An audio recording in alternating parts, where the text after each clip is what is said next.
Hello दोस्तों, आप सभी का स्वागत है आपके अपने YouTube चैनल मैथ्स मनोरंजन अंकुश पर। दोस्तों हमारा टॉपिक चला है ज्योमेट्री यानी ज्यामिति। और इसमें दोस्तों अभी तक हमने आपको दो बेसिक क्लास करा दिए हैं। आज हम तीसरे क्लास में आपको रेखा और उसके प्रकार बताने वाले हैं। तो चलिए दोस्तों देखते हैं। इसमें पहले जान लेते हैं कि रेखा का क्या होता है। कि दोस्तों लाइन का दोनों तरफ ना तीर का निशान होता है, इधर भी रहेगा इधर भी रहेगा। हाँ दोस्तों, एक होता हमारे पास, देखिए ये हुआ लाइन हुआ, और एक होता है किरण। और किरण क्या होता है कि किरण का जो हमारा प्रारंभिक बिंदु तो होता है, उसका तो हमें पता रहता है प्रारंभिक बिंदु का, लेकिन अंतिम बिंदु का हमें पता नहीं रहता है कि ये कहाँ तक जाने वाला है। इस तरह से इसमें देखिए दोनों तरफ तीर का निशान है, इधर भी है इधर भी है, तो इसके तो हमें पता ही नहीं है कि अनंत बिंदु क्या होगा और इसका प्रारंभिक बिंदु क्या होगा। लेकिन हाँ दोस्तों, इसमें हमारा क्या होता है, ये जो रे होती है ना, किरण किरण सूर्य में देखा होगा कि सूर्य से जो किरणें आती है हमारी, तो उसको हमें पता है कि कहाँ से किरणें निकल रही है, तो सूर्य से निकल रही है, तो उसका जो प्रारंभिक बिंदु क्या हो गया, सूर्य हो गया। लेकिन कहाँ तक जाएंगी उसका कोई पता नहीं है, तो ये जो है इसको ही हम बोलते हैं किरण। देखिए ये किरण किरण की तरह है, और ये हमारा हो गया लाइन। अब बात आती है दोस्तों इनके प्रकार। तो चलिए जान लेते हैं कि इसमें हम लाइन के प्रकार क्या, किस किस तरह से लाइन हो सकती हैं, तो उसके प्रकार हम आपको बताने वाले हैं। तो देखिए आगे। तो देखिए दोस्तों, अब इसमें वक्र रेखा, कर्ण रेखा या तिर्यक रेखा, क्षैतिज रेखा और बिंदुओं की रेखा, टेढ़ी मेढ़ी रेखा, ये अभी हम 5 लाइनों के बारे में बता रहे हैं, फिर आगे और बताते हैं। तो दोस्तों देखिए वक्र रेखा क्या होता है कि वक्र रेखा एक कर्व कर्व रेखा होती है, ठीक है, कर्व लाइन, यानी ये होगी इस टाइप से होगी, ठीक है, इस टाइप से। जैसे कोई वृत्त होता है, तो वृत्त का जो आधा हिस्सा होता है ना, उस तरीका से होगी, इसको बोलेंगे दोस्तों कर्व लाइन, ठीक है। ये होता है हमारा कर्व लाइन। अब होता है कर्ण रेखा या तिर्यक रेखा। तो तिर्यक रेखा दोस्तों तिरछी होगी, कैसी होगी, तिरछी, इस टाइप से होंगी, ठीक है। ये होगी हमारी तिरछी होगी, ये हो जाएगी कर्व, सॉरी डायगोनल लाइन बोलेंगे इसको, यानी तिर्यक रेखा। एक तिरछी रेखा जो होगी उसको बोलेंगे हम कर्ण रेखा या तिर्यक रेखा। अब आती है क्षैतिज रेखा। दोस्तों क्षैतिज रेखा क्या होती है, तो वो सीधी सीधी होगी, जैसे ऐसी, इसको बोलेंगे हम क्या, इसको सरल सरल रेखा भी बोल सकते हैं, और इसको हम क्षैतिज रेखा भी कह सकते हैं, यानी सीधी होगी ये, ठीक है, सीधी होगी, इस टाइप से होगी। अब इसके बाद में होती है बिंदुओं की रेखा। अब बिंदुओं की रेखा कैसे होती है कि डॉट डॉट होगा, डॉट डॉट डॉट डॉट ऐसे होगा, तो डॉट डॉट रखे होंगे, बहुत सारे डॉट डॉट हो जाएंगे, तो इसको हम क्या बोल देंगे, यही हमारी हो जाएगी बिंदुओं की रेखा। इसके बाद आता है टेढ़ी मेढ़ी रेखा। टेढ़ी मेढ़ी जिग जैग, टेढ़ी मेढ़ी मतलब जिग जैग रेखा कैसी होगी, यहाँ से स्टार्ट हुआ, ऐसे गई, फिर ऐसे आई, फिर ऐसे गई, फिर ऐसे आई, फिर ऐसे आई, फिर ऐसे हुई, फिर इसके बाद ऊपर गई, फिर नीचे गई। तो ऐसे जो लाइन होती हैं इनको क्या बोलते हैं दोस्तों, इनको बोलते हैं टेढ़ी मेढ़ी रेखा। यानी वक्र रेखा एक आधे वृत्त की तरह, वृत्त देखा ना आपने, तो आधे वृत्त की तरह होगा, वृत्त की तरह होगा, तो ये हमारी क्या हो जाएगी, कर्व लाइन, ठीक है। उसके बाद में कर्ण रेखा या तिर्यक रेखा। तिर्यक रेखा होगी एकदम तिरछी रेखा होगी, तिरछी रेखा, ठीक है। क्षैतिज रेखा सीधी होगी, सीधी, जमीन पे देखा होगा आपने, तो जमीन पर कोई डंडा डाल देते हैं या कुछ डाल देते हैं, तो ऐसे ही सीधी होगी। इसके बाद होता है बिंदुओं की रेखा।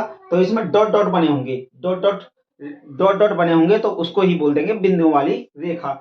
डॉट का मतलब होता है बिंदु, ठीक है, बिंदु की रेखा होगी। अब हो गई टेढ़ी मेढ़ी रेखा, तो जिग जैग ऊपर नीचे ऐसे करके चलेंगी ये लाइन, ठीक है। और देखिए आगे और जानते हैं लाइनों के बारे में। अब जानते हैं दोस्तों कि इसमें देखिए लहरदार रेखा, लंबवत रेखा, समांतर रेखा और प्रतिच्छेदी रेखा, संपाती रेखा क्या होती हैं। तो देखिए लहरदार रेखा, वेवी लाइन। तो लहरदार आपने दोस्तों देखिए नहर में, तालाब में या तालाब में देखा होगा कि उसमें जो लहर बनती है ना पानी में, उन्हीं को हम बोलते हैं वेवी लाइन यानी लहरदार। आपने दोस्तों पानी में ऐसे लाइन को बनते हुए देखा होगा, तो इसको ही हम क्या बोलेंगे, लहरदार, लहरदार रेखाएं, ठीक है, ऐसे बनेंगी। इसके बाद होता है लंबवत। दोस्तों लंबवत क्या होता है, कि लंबवत का मतलब होता है कि देखिए सीधी जो एक खड़ी रेखा जो होगी ना ऐसे करके, तो इसी को हम क्या बोलेंगे, ये इस पे इसके ऊपर जो खड़ी हो गई, तो ये हो गई लंबवत। यानी कहें तो जो दोस्तों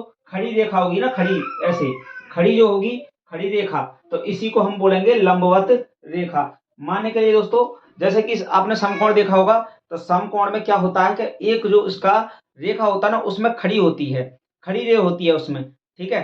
तो खड़ी रे जो होगी उसी को ऐसे ही हम इसमें जो होता है वर्टिकल लाइन यानी लंबवत रेखा होती है, यानी खड़ी रहेगी और खड़ी खड़ी रहेगी, और हमने आपको क्षैतिज बताया था कि वो जो है एकदम नीचे सपाट होगी, गिरी हुई होगी।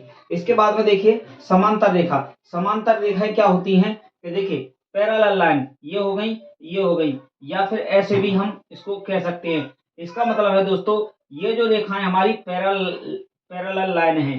तो कहने का मतलब है कि दोस्तों देखिए पैरेलल लाइन का मतलब है कि इसके जो बीच की दूरी होगी वो समान होगी, यहाँ से और यहाँ तक के बीच की। जैसे माना यह 4 मीटर है, 4 मीटर है, तो यहाँ पे भी ये कितना होगा, 4 मीटर ही होगा, ठीक है। इसमें भी आप देख सकते हैं कि जैसे यहाँ पे मान लिया ये 5 मीटर है, 5 मीटर यहाँ पर है, तो यहाँ पर भी ये क्या होगा, 5 मीटर ही होगा। तो जो भी हमारी ऐसे जो रेखाएं चलेंगी ना, समांतर चलेंगी, एक दूसरे के मतलब बराबर दूरी पर चलेंगी।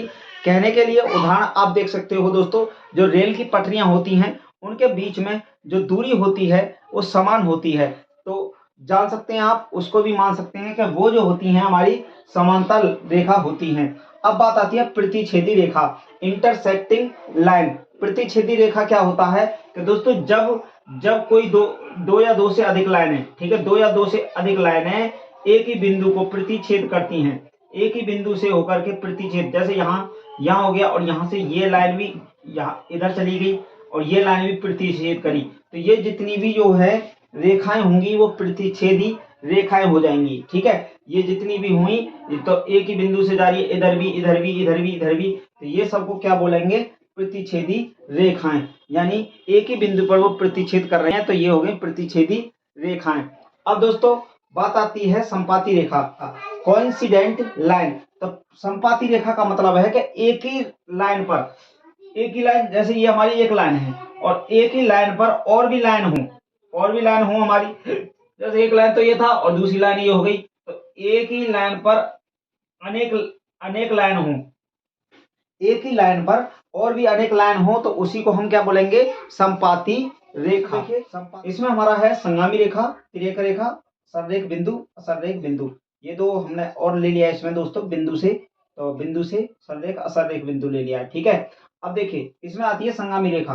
तो संगामी रेखा क्या होता है कि जब देखिए जब दो या दो से अधिक लाइनें, ठीक है, जब दो या दो से अधिक लाइन एक ही बिंदु से होकर के गुजरती हैं, ठीक है, एक ही बिंदु से होकर गुजरती हैं, तो उनसे ही ये जो है हमारा, ये क्या होगा, प्रतिच्छेद बिंदु, ये इसको क्या बोलेंगे हम, प्रतिच्छेद प्रतिच्छेद बिंदु, प्रतिच्छेद बिंदु, क्योंकि ये दोस्तों जितनी भी रेखाएं हैं ये सब इससे इसी बिंदु को प्रतिच्छेद मतलब छेदती हुई निकल के जा रही हैं, तो ये जो बिंदु हो जाएगा हमारा, ये हो जाएगा प्रतिच्छेद बिंदु। अब ये जितनी भी लाइन हो जाएंगी दोस्तों, दो या दो से अधिक रेखाएं एक ही बिंदु से होकर के जब गुजरती हैं, तो इन्हीं को हम क्या बोलेंगे, संगामी रेखा। क्या बोलेंगे दोस्तों, संगामी रेखा हो जाएंगी। ये सारी क्या हो जाएंगी, संगामी रेखा हो जाएंगी, ठीक है। अब आती है दोस्तों तिर्यक रेखा की बात। तिर्यक रेखा हमने आपको बता ही दिया था, लेकिन इसका यूज कब होगा कि जब कोई समांतर रेखाएं होंगी, ठीक है।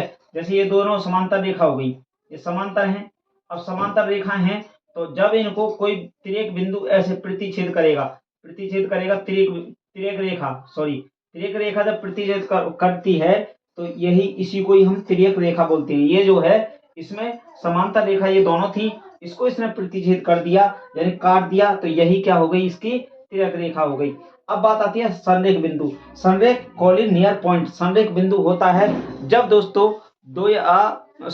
जब देखिए जब क्या होता है कि जब दो या दो से अधिक नहीं, तीन होने चाहिए ना। संरेख बिंदु क्या होता है दोस्तों, जब तीन या तीन से अधिक बिंदु एक ही लाइन में हो, तो उसको क्या बोलेंगे, संरेख बिंदु। जैसे एक बिंदु यहाँ हो गया, एक बिंदु यहाँ हो गया, एक बिंदु यहाँ हो गया। अब दोस्तों आप देख रहे हो कि ये इन तीनों को अगर हम मिलाएं तो ये देखिए ये थोड़ा टेढ़ा हो गया। इसका कहने का मतलब है ये तीन बिंदु है ना, तो तीनों बिंदु से होकर के लाइन जानी चाहिए हमारी। जो लाइन जा रही है वो तीनों से सीधी जानी चाहिए। तो सीधी जाएगी तो वो क्या हो जाएगा, संरेख हो जाएगा। क्या हो जाएगा, संरेख। संरेख लाइन हो गई वो, संरेख और संरेख, ये लाइन बन गई और ये बिंदु हो गए इसके संरेख बिंदु हो गए, यानी तीनों जो बिंदु हैं एक ही लाइन में हो गए।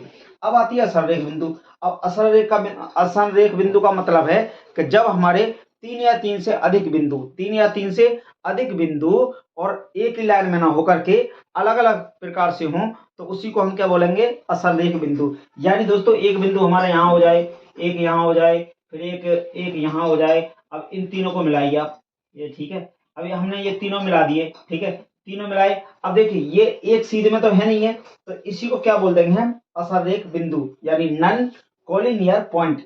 और संरेख बिंदु क्या होता है, कोलिनियर पॉइंट। तो दोस्तों आज की क्लास को यहीं तक रखते हैं।